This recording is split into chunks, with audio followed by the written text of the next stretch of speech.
¿Qué tal amigos? Bienvenidos a su canal El Guarache de Dios. Mi nombre es Emanuel. Y bueno amigos, vamos a continuar con la entrevista a María Sima y las almas del purgatorio.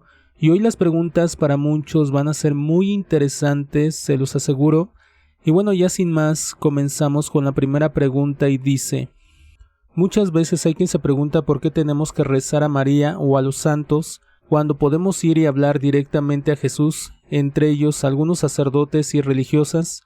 Dios nos puso a todos aquí para que nos ayudemos unos a otros en esta vida, y si otras personas con su buen ejemplo pueden enseñarnos algo acerca de las muchas formas de llegar al cielo, ¿por qué no habríamos de aceptar su ayuda? Al dejar a María y a los ángeles de lado, las otras religiones difícilmente han ganado algo. Al contrario, han perdido prácticamente a los mejores intercesores delante del trono de Dios. Quien no escucha a su hermano ni tampoco lo ayuda, no merece esta vida.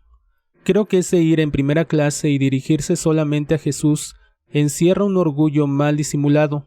Al igual que un niño crece a lo largo de su vida con sus hermanos y hermanas, primos, tíos y tías, así también crece un cristiano estudiando y recibiendo ayuda de los santos, cuyas vidas están bien documentadas, y de las personas santas que nos rodean hoy en día. A quienes se atreven a decir que no necesitan a la Santísima Virgen María les pregunto: ¿qué fue lo que le dijo Jesús a San Juan y a su madre minutos antes de dar su último suspiro en la cruz? Mujer, aquí tienes a tu hijo. Hijo, aquí tienes a tu madre. ¿Nos dejará Jesús ir en primera clase si ignoramos a la madre que lo engendró, lo educó y lo enseñó? Desafío a que digan que realmente conocen a Jesús si no escuchan esas palabras pronunciadas en el mismo momento en que moría por cada uno de ellos. Escucharles hablar contra María me duele terriblemente. Imagínense cómo debe dolerle a Jesús. Pero María ahora en estos últimos años se ha aparecido en el mundo entero. Casi parece que en cada rincón de este mundo afligido, y así está guiando a un inmenso número de personas de nuevo hacia su Hijo. ¿Han dicho algo las almas del purgatorio acerca de los sacerdotes de ideas modernas y su papel y comportamiento en público? Lo que menos les gusta es cuando dejan sus hábitos para mezclarse con el pueblo. Y lo mismo con las religiosas. Al obrar así, se pierde el respeto necesario que deberíamos mostrarles. Han hecho votos para servir a Jesús y no para ser como el resto de las personas. ¿Hay sacerdotes en el purgatorio? ¿Qué les lleva allí con más frecuencia? Sí, hay muchos sacerdotes en el purgatorio. No sabría decirle el porcentaje exacto o la frecuencia de ciertos pecados, pero lo que más rápidamente se me viene a la cabeza son las faltas de obediencia al Santo Padre, faltas de amor hacia la Santa Misa, faltas de amor a la oración y el ayuno, no haber leído el breviario y, repito, la comunión en la mano. Usted probablemente sepa mejor que yo el tema de dar la comunión en la mano. Es altamente controvertido. ¿A qué se debe? El problema es que no se ha contado la historia completa y deberíamos investigar e informarnos bien. La ley de la Iglesia establece que debe haber algunos reclinatorios para aquellas personas que quieran recibir la Eucaristía de rodillas y en la lengua. Estas fueron las palabras del Papa Pablo VI. Así las parroquias que no los tengan ya no están siendo obedientes. Las almas del purgatorio me han dicho que ningún papa hasta hoy ha apoyado personalmente esta práctica, pero que fue fomentada políticamente por un grupo de cardenales y obispos. Los sacerdotes y obispos más antiguos saben de esto, y la gran mayoría prácticamente no ha informado al pueblo, y por lo tanto son ellos quienes cargan con la mayor responsabilidad. Todos los papas, a su vez, sabían muy bien que dar la comunión en la mano estaba en contra de la veneración del Santísimo Sacramento, y nuestro Santo Padre actual no distribuye la comunión en la mano a los fieles. Por supuesto, bajo las actuales condiciones, no es pecado para el que comulga recibir al Señor en la mano, pero ruego a los fieles que presten atención a nuestros papas. Por otro lado, todo este tema ha permitido que se produzcan muchos sacrilegios. Hay que ser conscientes de que hay brujas que pagan mucho dinero para herir a Jesús directamente en la hostia consagrada, que con frecuencia desaparecen secretamente de las iglesias. Debemos dejar de ofrecer a este tipo de personas un acceso tan fácil al Santísimo Sacramento. El asunto es muy serio. Si todos los sacerdotes se encomendaran al Espíritu Santo y rezaran el rosario, entonces ninguno de ellos estaría perdido en estos temas. Si los obispos y sacerdotes de mayor edad les preguntaran a los fieles de sus parroquias de más de 40 años, por decir una cantidad, si preferirían recibir la comunión arrodillados, deberían aceptar lo que la inmensa mayoría decidiera hacer, por amor a sus hermanos. Nadie puede decir que hace 2 generaciones se rezaba menos que hoy en día, porque sucede exactamente lo contrario. Y por otro lado, al volver a la humildad y a la oración, los jóvenes aprenderán rápidamente el valor de la posición humilde y penitente delante del Santísimo Sacramento. He visto con mis ojos cómo se ignoraba a personas arrodilladas que querían recibir la comunión, simplemente por el hecho de arrodillarse. También he visto a niños el día de su primera comunión, a quienes se les indicaba que se quedaran de pie, aun cuando sus padres y abuelos sufrían por ello. Todas esas cosas son obra de Satanás, y me entristecen terriblemente. Y cuando luego hay quienes dicen que participarán del amor fraternal y comunitario, digo no, porque cuando el amor fraternal va en contra de la humilde veneración y reverencia que merece el Santísimo Sacramento y el amor divino, entonces esta débil permisividad no proviene de Dios. También recuerdo cómo los obispos alemanes colaboraron para que esto se instaurara sin pasar por el Papa. Fueron los norteamericanos quienes en un principio dijeron que no estarían de acuerdo porque iba en contra de los deseos del Papa, pero mire lo que ha ocurrido. ¿Y cuántos sacerdotes perdimos porque sus conciencias no les permitían ponerlo en práctica? Muchos. Respecto a dar la comunión en la mano, hace ya un tiempo ocurrió algo interesante en Múnich. Mientras me encontraba dando una conferencia, llegamos a este punto y de repente pude ver que un pequeño grupo de personas se acaloraba. Había 3 personas tratando de hablar en contra de lo que yo estaba diciendo, y lo hacían todos a la misma vez. Yo en silencio pedía ayuda a Dios. Como el ambiente se estaba volviendo bastante ruidoso y agitado, se levantó de un lateral de la sala una mujer muy elegante de unos 40 años, con un vestido largo negro y con muy buenos modales, pero a la vez con mucha autoridad. Se dirigió a los presentes. En 1 minuto o 2 logró que todos se calmaran de nuevo. Yo quedé impresionada por su conocimiento e igualmente impresionada por cómo había logrado tranquilizarnos con tanto amor. Cuando terminó la charla, me dirigí a los organizadores para pedirles hablar con esta mujer y para agradecerles su ayuda. Pensaba que pertenecía al grupo que me había invitado. Ellos, sin embargo, pensaron que se trataba de una amiga con quien yo había venido.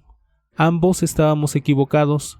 No la pudimos encontrar e incluso nos acercamos hasta la puerta de entrada, preguntando por ella. Puesto que la charla solamente había sido con invitación, nos dijeron que ninguna mujer de esas características había entrado o dejado la habitación por esa puerta, y el salón no tenía otras entradas. Se había ido. ¿Se trató de un alma del purgatorio? Seguramente sí, y algunos de nosotros rezamos por ella. Algunas personas dicen que como Jesús repartió el pan en las manos de sus discípulos en la última cena, entonces es correcto que el sacerdote actúe igual hoy en día. ¿Qué podría decir usted al respecto? No es verdad. Ana Catalina Emmerich y Teresa Neumann, probablemente las 2 místicas alemanas más grandes que hayan existido, se les permitió a ambas ver la última cena, y en ambos casos Jesús repartió el pan consagrado en las bocas de sus apóstoles. Y por favor, comprenda ahora y confíe. No soy yo la única que dice esto. Precisamente este tema, entre muchos otros relacionados con él, se discuten hoy en día en los niveles más altos de la Iglesia, y sé que aquí también prevalecerá Jesús, sin importar lo caóticas que deban volverse las cosas todavía. Pero déjeme que le diga, lo que le fue revelado a la beata Ana Catalina Emmerich fue también una revelación privada. Sí, lo es, y a lo largo de la historia, Dios ha usado este medio para arreglar las cosas, y como cualquiera podría confirmarlo. Si investigáramos los casos más conocidos, veríamos que sus frutos fueron inmensos, con un gran número de conversiones.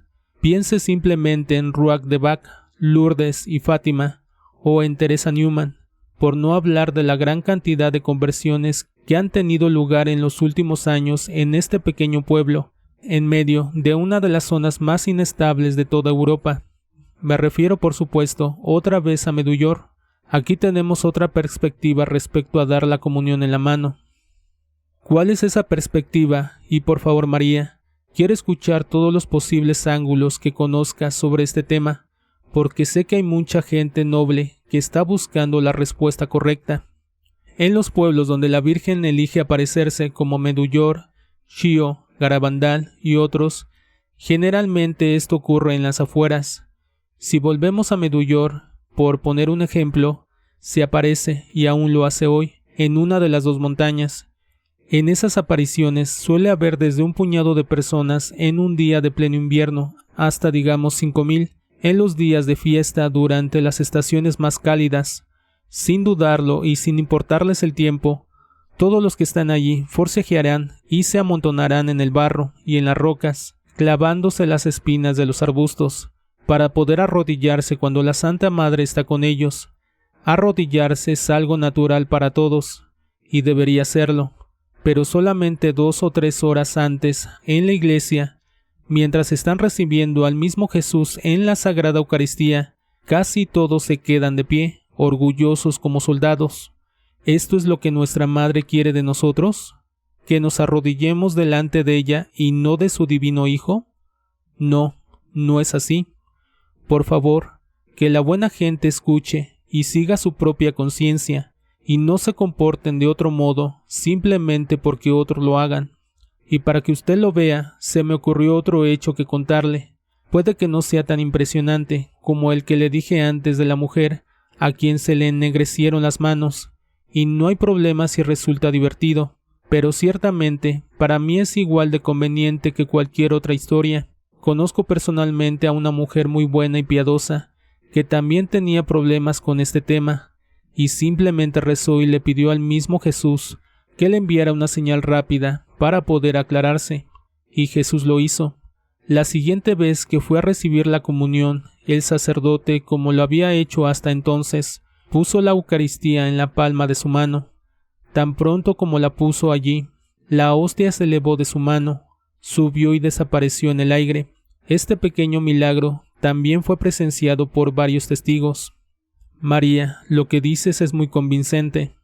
Y la Madre Teresa también prefería que los fieles recibieran la Eucaristía de rodillas y en la lengua, y en sus comunidades esa es la única forma permitida. Verá, desde la perspectiva de la Iglesia, recibir la comunión en la mano es solamente algo que se tolera, pero no es lo que realmente quiere. Cuando los sacerdotes que están en el purgatorio la visitan, ¿quién se ocupa entonces de las oraciones o de lo que sea necesario para que sean liberados? Las oraciones que requieren para ser liberados deben hacerlas otros sacerdotes, pero si necesitan alguna otra cosa, me encargo yo misma.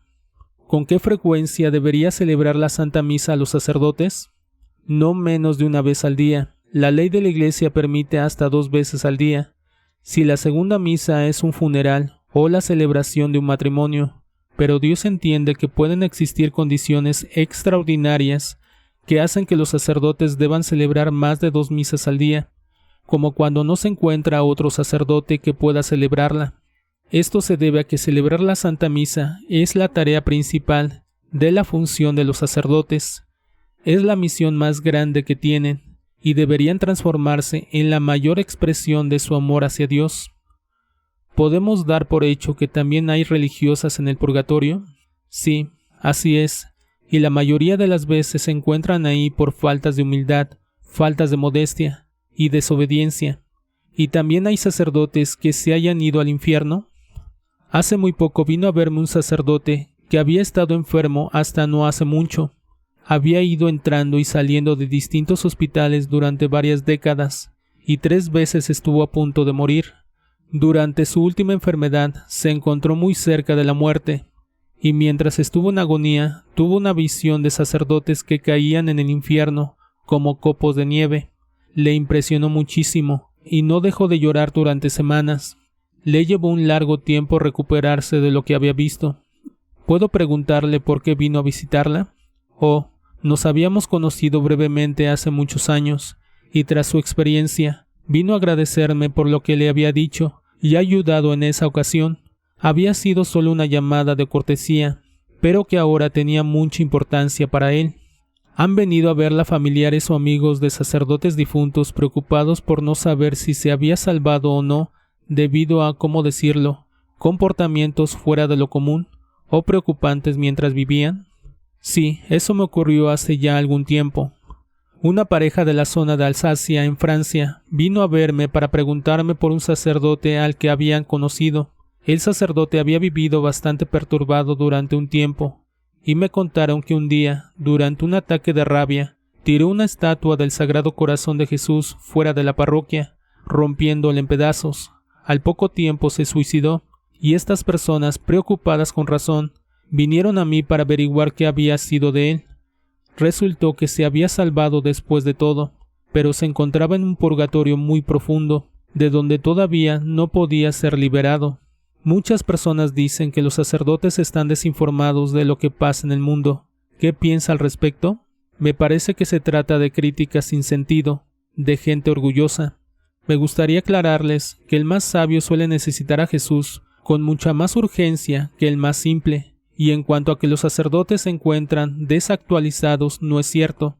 Si los sacerdotes son personas que rezan, solamente en el caso de que no rezaran, estarían limitadas sus gracias.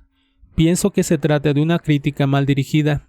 Podemos y deberíamos ser más críticos respecto a su falta de oración, pero no deberíamos criticar a los sacerdotes porque no se encuentran a tono con el resto de las personas. Todos compartimos la experiencia humana y por lo tanto pecadora, y buscar o escuchar a un profesor en psicología, filosofía o lo que sea, no va a cambiarlo. A lo sumo, podríamos decir que los sacerdotes modernos se encuentran lejos de Jesús, pero no lejos del resto de los hombres. Y bueno amigos, hasta aquí el video de hoy de María Sima y las almas del purgatorio. Esperen el próximo video. Y antes de irnos, si no se han suscrito a este canal El Guarache de Dios y la Sandalia Zip, los invito a que se suscriban y apoyen este canal regalándome su like y nos vemos hasta la próxima. Bye amigos.